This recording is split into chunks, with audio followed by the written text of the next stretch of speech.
Bava Metzia, Daf Yomi with Aleph. When trust is lost, Huchzak kafran laotho mamon. My wife commented last night after listening to so many Matmonim. She said, doesn't learning Gemara and understanding how the world really works give you an enormous advantage in business? And of course it does.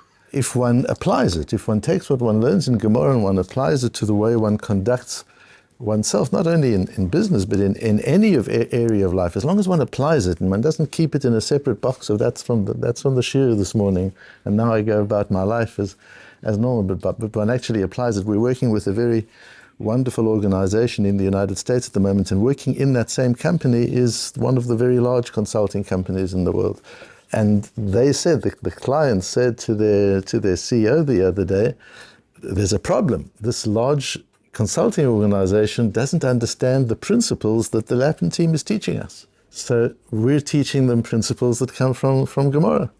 And you've got a consulting company that's using conventional consulting methodology. And they realize there's something that one gains when one applies the principles that we learn in Gemara. And Bava Metzia is just a wonderful Masechta to be seeing all of this happen, but we've seen it throughout Shas so far already.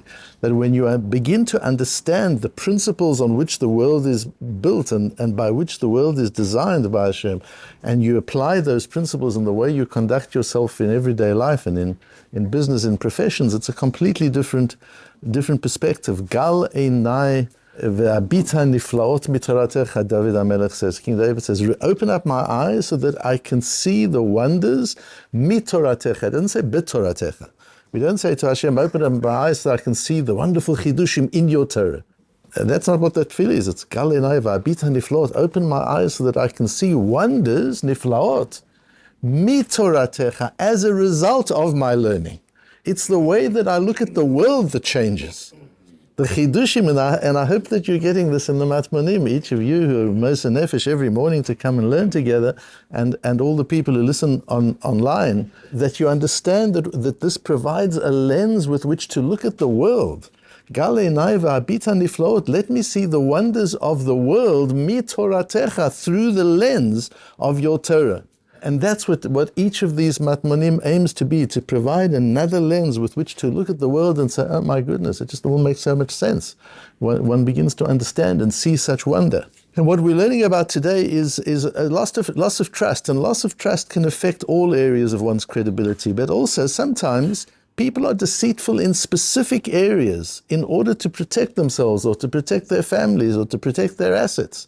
That lack of integrity in that area doesn't necessarily infect everything, and you can't trust this person at all because they were caught lying. You've got to be able to, there are nuances. One has to understand the art of lying in order to know when it completely erodes credibility and when the erosion of credibility is limited. And that's what we'll learn today from understanding a Rif, and a Baal Amor, and a Nemukei Yosef, and a Ritvo, and a Rashbo, and a Rebbe Chonon Wasserman, all in 20 minutes. Says the Gemara, we have a din. If a person comes and says, you owe me money, I don't have a shtar, I don't have a document. And you say, I've paid. You're right, I did owe you money, but I've paid already. You ne'eman lomar parati. There's nothing I can do about that. The debtor is believed to claim that he's repaid the debt, if there's no proof otherwise. That's a ne'emanut, a certain trust that we place in the hands of the debtor. He's not denying the loan, he's simply saying the loan was repaid already. Of course he can't do that if there's a document. If the creditor has a document, he can't do that. Now we have an interesting case. A person comes and says, you owe me $1,000. The debtor says, I don't know what you're talking about. No, don't remember a thing about it. That never happened.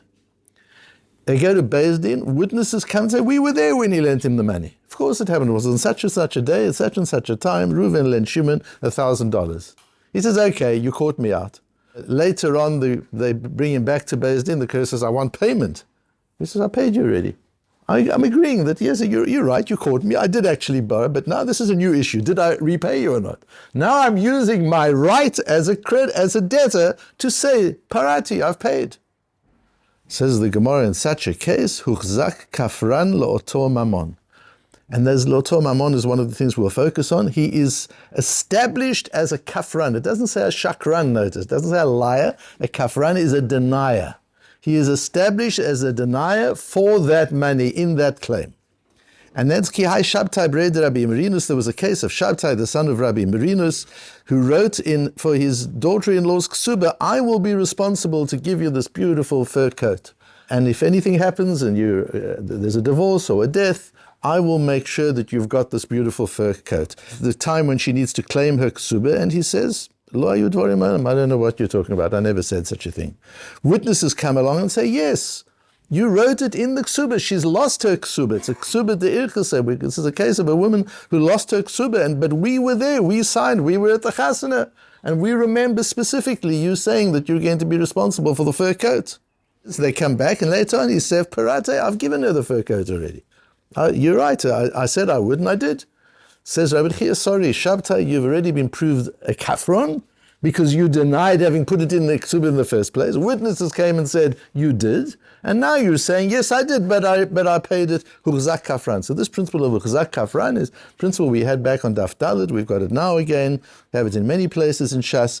Let's try and understand how it works. There are two things I want to notice about this and come back to explaining. The one is, it's lo'otah itztela, or lo'oto mamon. The lack of trust does not expand over this person's entire credibility and reputation. It's in this case he has no credibility. Why? If you're a huzak kafran, if you're a kafran, then can one trust you with anything? Why is it limited to this case? And the second thing is that the Rif adds a few words. Remember, the Rif generally just quotes from the Gemara, but the important thing is what he leaves out, is how the Rif curates the pieces that he quotes, and sometimes he puts in a few words here and there. And here he puts in and he says, "V'hani mili de kafrei beveit din." This is only if the kafranut took place in Beis Din. It wasn't out on the street that the man says, "I lent you $1,000 and you deny it." That doesn't make you a kafran. And even if there are two witnesses, if he says, "Come, Reuven and Shimon, come, I want you to be present when I tell this person that he owes me $1,000," and he denies it, and in front of two witnesses he denies it, says the Rif, that does not make him a kafran. It's only if it's huchzak beveis din, and the Shulchan Aruch paskins that in Siman Gimel and Sif Beis of Siman Gimel in Choshen Mishpat, that's a Beis Din thing. Once you've said something in Beis Din, it's crystallized, you can't change it, you can't withdraw it. If you then deny what you said in Beis Din, you're a kafran, you've lost credibility. But still, we've got the Gemara that says, Lo'otah itztele, and the Baal HaMoreh back on Daf Dalet said, a very important principle for the whole of Shas. You are only considered a kafron, you're only considered a denier of truth in the matter that the witnesses gave evidence of. And that's why in Al Gemara on Daf Yud Zayin says the Baal HaMoreh back on Daf Dalet. That's why on Daf Yud Zayin we say Lautó Mamon, but on any other matter outside of what's being discussed in the Beis Din by these witnesses, in those areas is not Luchzak Kafran. So two things we need to understand. Why is it only in Beis Din? And why is it limited to the issue that's before the Beis Din, and his lack of integrity doesn't infect other areas of his integrity and trustworthiness? Those are the things. So let's understand how it works. What is the mechanism of the huchzak kafran? Says the Nimukei Yosef on the Rif here, Kivan huchzak kafran eino ne'eman lomar chazarti ufarati ad sheyipara be'edi. Nimukei Yosef adds these words of eino ne'eman. He loses ne'emanut. So for a loveh, for a debtor, to be able to say, I've paid, and to be believed, there's no evidence, there's no documentation. He says, yes, I did borrow $1,000 from you, so we've established there's a debt. He says, but I repaid. Do you have any evidence that you repaid? No. Do you have a document that you repaid? No. Do you have bank statements that show that you repaid? No, it was cash. No, I'm just telling you, I repaid. Says the Nimukei Yosef, he has ne'emanut. We give trustworthiness to the debtor to claim I've paid in cases where he acknowledges a debt that has no other form of evidence. That's, says the Nimukei Yosef. What is this ne'emanut and how does it work? So we have, I want to look at the Ritvo, at the Rashbo, and the Kovit Shurim explaining Tosfos. The Ritvo says, Kol ha'omer lo laviti ka'omer lo parati dami. When you come to Beis Din and you say, again, the creditor says, I lent you $1,000. You're saying, I don't know what you're talking, you didn't.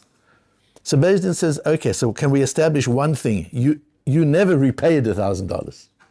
So that's established in Beis Din. Although the question is, was there ever a debt? By denying the debt, you're also making very sure that you never repaid, and the witnesses affirm that. So we all agree. The witnesses and the debtor and the creditor and the Beis Din all agree that you never repaid. That's established in Beis Din. Now you come back and say, there was a debt, but I did repay. Now you're going back on what was established in Beis Din. You can't do that. That's how the Ritvo learns the loss of ne'emanut, the loss of trustworthiness. In this case, again, it's not loss of trustworthiness as a person. We're not saying you can't be trusted. We're just saying in this case, your claim has to be dismissed. The Rashba and the Tshuvas Rashba, the Rashba, apart from writing his wonderful Perush on the Gemara, writes the most amazing tshuvot, hundreds of tshuvot. And those tshuvot have such lomdus in them. They're a very important source of the Rashba's wisdom. And he writes in Chelek Gimel Siman Memtes, the Kesef Mishnah quotes him on the Rambam. He says there's a chazokah here. There's a chazokah shekol shehu kchash be'edim v'huchzak kafran gamur l'shalem mamon. Just look at human nature. He's been in Beis Din. He came to court. He claimed, I never borrowed. Witnesses come and prove he did borrow. So we're now very suspicious of him. Now he decides to repay. Is there any chance he'll repay without witnesses present? He realizes he's going to always be suspected of being a liar. Says the Rashba, such a person will always repay with witnesses. If he claims he repaid but doesn't have witnesses, you know he's lying again. Why would you repay without business? Why would you take that risk? You know that we don't trust you. If you're going to repay, surely you're going to have witnesses where you repay. A beautiful Rashba says that there's a chazokah against your claim. Yes, normally a debtor can say, parati, I've paid. But there's human nature against you. There's a chazokah against you. What's the human nature against you? A person under suspicion doesn't repay a debt without evidence that he's repaid the debt. And your claim that you repaid the debt but have lost the evidence, you have no evidence, we don't accept that. That's the Rashba's system. Again, it's not that we're saying you're a liar and we don't trust anything. We're just saying in this matter, you would not have repaid without witnesses. In other matters, maybe you're an honest guy. But in this case, human nature gives evidence against you. So we've got to dismiss your claim. Once again, it's about dismissal of a claim. This huchzak kafran we're learning in the Rishonim is not you are a liar. This huchzak kafran we're learning in the Rishonim is your claim has no teeth. That's what it is, because of the way you've conducted yourself in this case. Whether the way the Ritvo learns, because you would not have repaid without witnesses being there, or like the Rashba learns that there's a chazokah, that in such a case you wouldn't pay without witnesses being there. Sorry, either like the Ritvo says that you're denying what you've already established in Beis Din, or like the Rashba says that you would never pay without witnesses being there. Or the way the Kovet Shiurim learns the Tosfos, Kovet Shiurim in Bava Basra learns the Tosfos to say that this Love has a special ne'emanut, he is believed. And once he's lost some trustworthiness, he's lost some power of this ne'emanut. To say that it's a privilege that we say to a debtor, we'll believe you. If you just say you've paid it, you don't have to bring any proof. You just came to Beis Din and you say, I borrowed 1,000, true, but I repaid it, and I have no proof that I repaid it, but I remember repaying it. It's an enormous privilege that we say we'll believe you. But you've forgone that privilege by being caught out as a liar. So you've lost ne'emanut, but again, you've lost ne'emanut in this area. And what I want to look with you very briefly is the reason for this. Why is it only in Beis Din? And why is it only on this matter? You've been caught out lying. Surely you are now a liar on many different things. There are many things a person's not believed for edut. If a person's a gambler, he can't be a witness. But this person can be a witness on other matters. It's only in this matter that he's lost our trust. Why only in this matter? So we need to understand the principle that the Gemara says in Yevamos Daf Samachay, learning from the brothers of Yaakov, that there are times where you're allowed to lie. You're allowed to lie to protect your intimate privacy. If somebody asks you an intimate question in a challenging way, you're allowed to lie. Because that's the only way you can't say it's none of your business, because that way you're answering the question. So you're allowed to lie because the person has put you in a position where the only way you can defend your privacy is with a lie.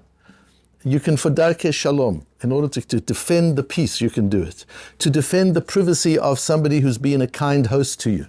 And other people want to take advantage of that, you can lie about that so that other people, to protect his privacy. So there are cases of defense to defend yourself where you're allowed to lie. I often give the example, imagine that Mr. Hitler meets Mr. Churchill on the 1st of June 1944 in a club in London. They're having port after dinner, and Mr. Hitler says to Mr. Churchill, be a mensch, let's be gentlemen. You're a good Christian person, you're not going to lie to me.